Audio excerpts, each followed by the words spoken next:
wah jangan-jangan dosennya dikasih jatah nih. Ada netizen juga, wah lebih cepat dari kultuh. Bahkan ada yang bilang saya menyelesaikan skripsi itu 7-8 bulan. Hola netizen yang tercinta, Dinar Candy dinyatakan lulus sebagai sarjana manajemen dari STIE IBMT Surabaya. Dia diwisuda pada Minggu 1 September 2024. Dinar Candy kini memiliki gelar sarjana manajemen di bagian belakang nama aslinya yakni Aldinar Miswari SM. Namun saat hadir dalam program Pagi-Pagi Ambyar, Dinar Candy tampak gelagapan atau kesulitan saat ditanya judul skripsi yang ia buat. Dinar Candy berusaha menjelaskan bahwa judul skripsinya berfokus agar konsumen salah satu klub malam di Kelapa Gading meningkat. Namun untuk sampai ke tahap itu, ia tampak perlu mengingat dengan keras. Dinar Candy menyebut skripsinya rampung hanya dalam waktu 1 bulan. Sikap gelagapan Dinar Candy tersebut sontak jadi sorotan netizen yang budiman di media sosial. Tidak sedikit yang menduga skripsi itu dikerjakan oleh orang lain alias joki. Skripsi kemarin judulnya apa? Dinar tuh ngambil kan, Dinar bikin apa namanya tuh yang bikin klub yang di Kelapa Gading. Aku jadiin skripsi. Jadi skripsinya itu apa namanya volume penjualan terhadap kualitas volume terhadap konsumen. Volume penjualan kualitas volume penjualan terhadap konsumen jadi lebih banyak gitu terhadap store. Berapa lama bikin skripsinya Dinar Candy? Sebulan. Wow. Sebulan. Wow. Sebulan. Wow, cepet banget. Nah, gimana nih menurut netizen yang terhormat? Silahkan berkomentar ya. Sebulan loh guys, hebat kali ya. Kayak seluruh mahasiswa di Indonesia harus banyak-banyak belajar nih dari Dinar Candy ya. Coba ya, kampus-kampus di seluruh Indonesia undang Dinar Candy di seminar-seminar kampus guys. Banyak-banyak lah kalian belajar dari dia ya. Kayak mana caranya bisa bikin skripsi dalam 1 bulan. Kira-kira metode penelitian apa yang harus digunakan dengan waktu yang sesingkat itu guys? Reaksi mahasiswa semester akhir yang lagi skripsi. Buat yang mahasiswa atau yang lagi ngerjain skripsi, lihat video tadi, IETTA aja guys ya, IETTA aja guys ya. Itu baru ditanya judul loh guys ya, belum ditanya teknik pengumpulan data, belum ditanya paradigma, belum pendekatan, belum konsep, itu baru judul loh guys ya. Mana ngerjainnya cuma sebulan lagi, buset. Gua aja 3 bulan berdarah-darah guys ya, termasuk yang aduh gitu ya. Ini siapa ini dosennya ya? Mana masih pakai toga sama baju wisuda ya guys ya. Masih anget itu ya. Itu kalau baru nyebur itu ya, itu belum handukan itu. Masih anget banget kayak gorengan. Iyalah heran, skripsi 1 bulan cuy. Ya, kita aja lebih dari 2 bulan. Bahkan tesis saja lebih dari 1 semester. Saking apa harus banyak yang dipersiapkan. Bahkan ada netizen yang bilang, wah hebat banget 1 bulan. Skripsi itu berat mikir plus berat di ongkos. Ya mungkin aja. Ada juga netizen yang bilang mungkin ada joki juga. Ada juga katanya gitu, kampus di salah satu daerah lulus tanpa kuliah. Wow, kayaknya saya paham tuh kampus mana. Baru-baru ini teman saya aja cuma judulnya aja udah bikin pusing, langsung ditolak sama dosen. Stres kan dia. Nih hebat juga dia, dari judul sampai yang lainnya tuh jalan tol gitu ya. Ada juga netizen yang bilang, wah sebulan itu baru bab 1 saya mbak. Ya ada juga yang bilang maklum, Mbak Dinar ini orang pintar. Ada juga yang bilang jarak antara proposal aja sama mengerjakan tuntas aja itu udah lama waktunya. Maka ada netizen yang bilang untuk latar belakang aja saya 4 bulan.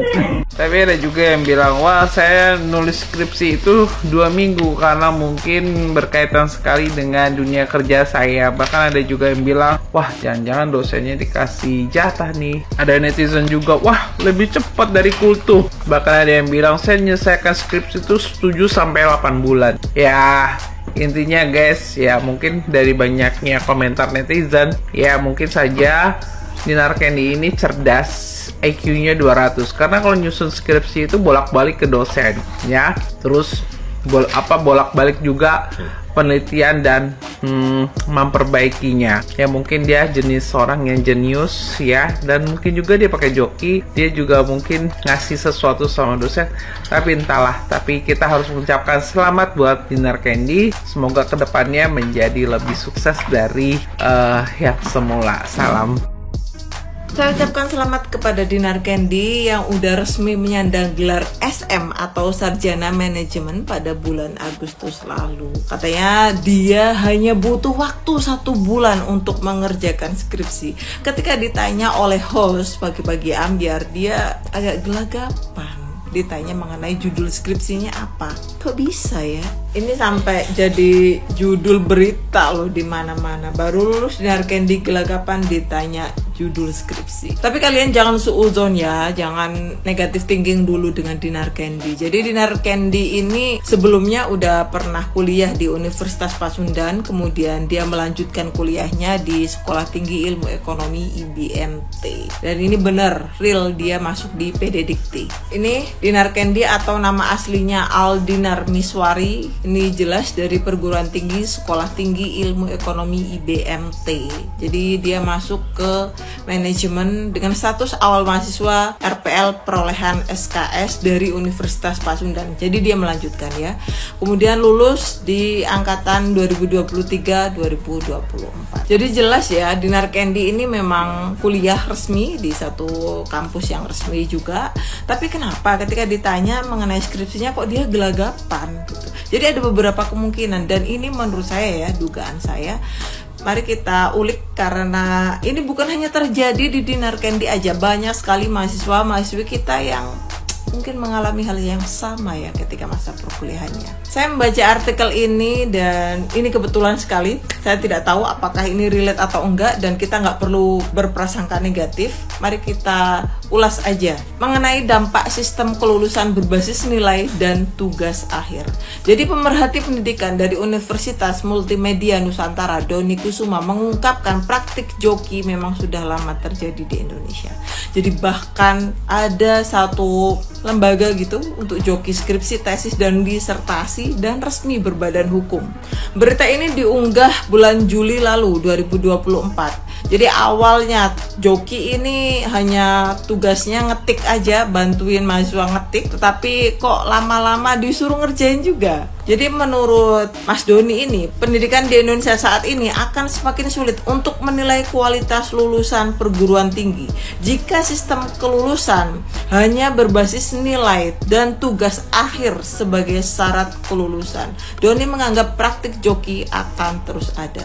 Jadi kalau menurut Mas Doni ini, kalau tugas akhir skripsi, tesis, disertasi itu jadi syarat yang utama, maka akan tetap banyak mahasiswa yang pakai joki skripsi. Menurutnya banyak mahasiswa di Indonesia yang hanya mencari nilai atau yang penting lulus, atau ingin punya gelar aja mungkin ya, daripada ingin menguasai suatu keilmuan. Jadi kalau ada tugas itu tidak dimanfaatkan untuk evaluasi diri, padahal sebenarnya tujuan tugas itu untuk pemahaman. Saya bisa nggak sih, atau saya layak nggak untuk menyandang gelar gitu. Itu menurut dari Mas Doni. Jadi selanjutnya, maraknya joki tugas ini akibatnya banyak orang yang punya mental menerobos atau menginginkan sesuatu secara instan.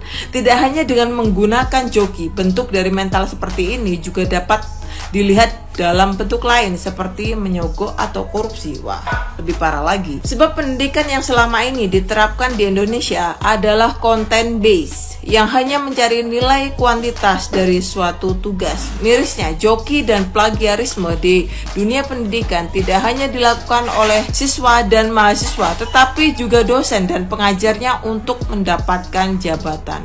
Ternyata sudah sistemik ya. Kalau dari sisi pendidik seperti itu, akhirnya sulit untuk mendidik pelajar. Kalau dosennya juga plagiat, maka bisa jadi mahasiswanya juga plagiat.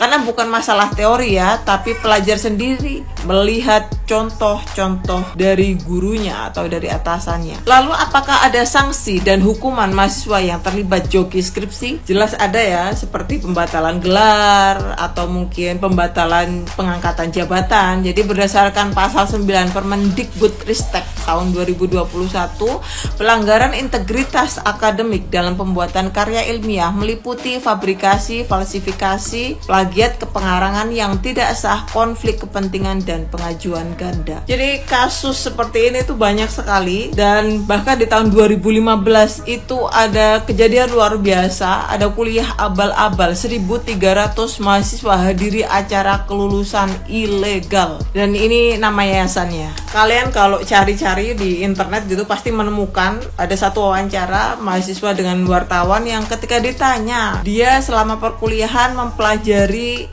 mata kuliah apa aja dan apa mata pelajaran yang dia sukai, ternyata dia nggak bisa jawab, dan itu ramai sekali di tahun 2015 lalu. Teman-teman, mari kita jadikan ini sebagai satu pelajaran ya. Kenapa? Karena ini bukan hanya soal Dinar Candy, hanya kebetulan aja beliau seorang public figure sehingga mudah tertangkap oleh media, tapi mari kita jadikan ini sebagai satu evaluasi dari pembelajaran atau pendidikan kita. Kenapa? Kalau orang dulu itu kenapa jadi seorang insinyur itu udah kelihatan pinter banget? Karena prosesnya. Dulu untuk bikin skripsi, bikin sebuah tulisan, itu seorang insinyur atau mahasiswa itu harus membaca banyak buku, ratusan hingga ribuan buku.